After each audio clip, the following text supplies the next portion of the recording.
This is your ankle dorsiflexion mobility test. So you're gonna need a wall and a tape measure. So if I'm gonna measure my dorsiflexion of my right ankle, start with my foot flat in a half kneeling position, my toes up against the wall. I'm gonna drive my knee forward over that second toe in order to touch the wall, and then I come back out.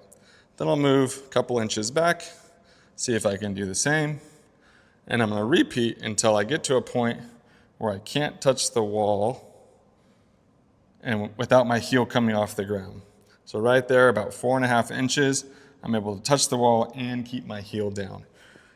Then I would do it on the opposite side and I would compare against my benchmark, okay? So this should be pain-free. It's a good indicator of how much dorsiflexion you have, which is super critical for things like squatting and lunging. So go ahead and give that one a shot and see what your ankle dorsiflexion mobility benchmark is.